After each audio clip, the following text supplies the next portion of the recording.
নমস্কার বন্ধুরা, আপনাদের সবাইকে স্বাগত জানাই। আমি আজকে একটা হেলদি ব্রেকফাস্ট রেসিপি নিয়ে চলে এসেছি। বিটরুট দিয়ে পরোটা। বিট আমরা সবাই জানি যে ভীষণ উপকারী, প্রচুর আয়রন আছে এতে। কাজেই বাচ্চাদের জন্য কিন্তু বাচ্চাদের আয়রনের ঘাটতি মেটানোর জন্য এই ধরনের ব্রেকফাস্ট খুবই উপকারী হবে। তাছাড়া যারা রক্তাল্পতায় ভুগছেন বা সবার জন্যই এটা খুবই হেলদি একটা ব্রেকফাস্ট রেসিপি। এটা খেতে যেমন সুস্বাদু হয় সেরকমই স্বাস্থ্যকর। তো আসুন দেখে নিই কীভাবে করেছি। আমি একটা বিট নিয়েছি আর একটা গাজর নিয়েছি। শুধু বিটেও করতে পারেন, তবে আমি গাজর মিশিয়ে করেছিলাম, খুব ভালো হয়েছিল খেতে। তো বিট আর গাজর খোসা ছাড়িয়ে ধুয়ে আগে গ্রেট করে নিয়েছি। দুটো কাঁচা লঙ্কা নিয়েছি, একটু ধনেপাতা নিয়েছি। এর মধ্যে ইচ্ছে করলে চাট মশলা দিতে পারেন, তবে আমি কিন্তু দিইনি এবং তাতেও দারুণ হয়েছিল খেতে। তো আর এদিকে পরিমাণ মতো আমি আটা নিয়ে নিয়েছি। কটা পরোটা বানাবো সেই হিসাবে আমি আটা নিয়েছি। যে কটা বানাবেন সেই হিসাবে আটা নিয়ে নিতে হবে। আটাতেই বেশি ভালো হবে, হেলদি হবে জিনিসটা ময়দার থেকে। তো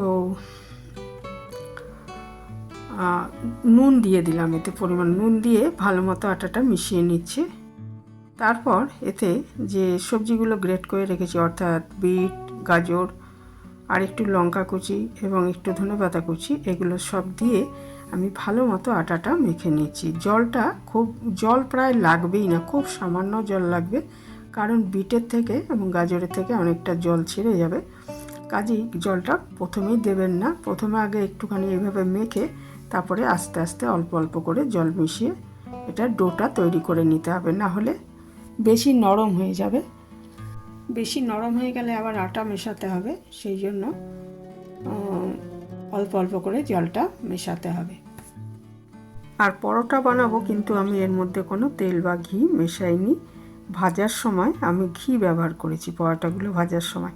সাদা তেলও করতে পারবেন, তবে ঘি বা মাখন দিয়ে করলে টেস্টটা বেশি ভালো হবে। তো আমি এটা মেখে নিচ্ছি ভালো করে।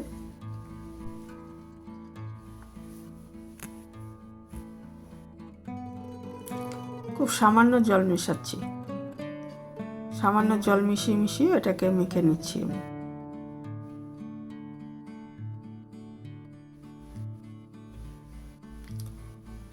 এই পরোটাটা কিন্তু খেতে দারুণ হয়, তা একবার করে দেখবেন। এখন তো বিট গাজর প্রচুর পাওয়া যাচ্ছে, তাছাড়া বিট গাজর সারা বছরই পাওয়া যায় আমাদের এখানে। কাজেই অসুবিধা নেই, যে কোনো সময় করতে পারবেন।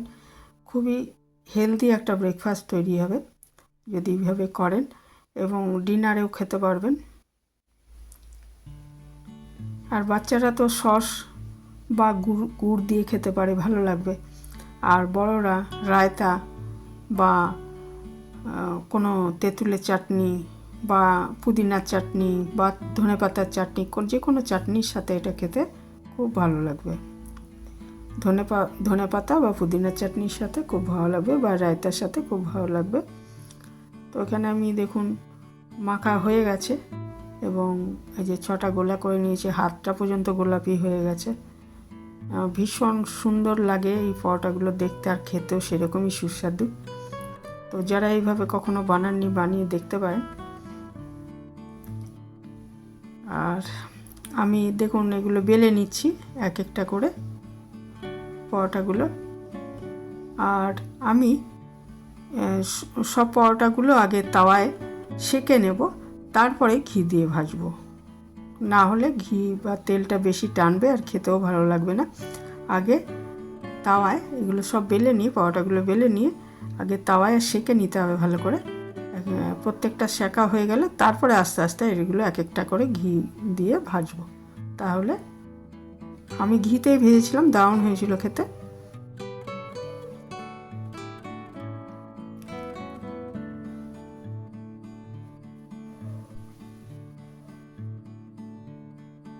আমি এক একটা করে ভেজে নিচ্ছি পরোটাগুলো।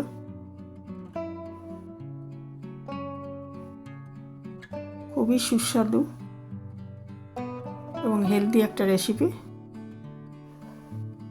আর ঘি দিয়ে করলে কিন্তু টেস্টটা অনেক বেশি ভালো হবে, সেই জন্য আমি ঘিতেই করেছিলাম।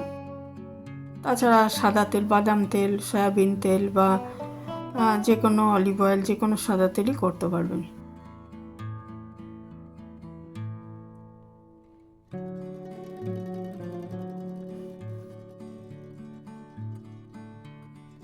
তো এই ছিল আমার আজকে ব্রেকফাস্ট রেসিপি।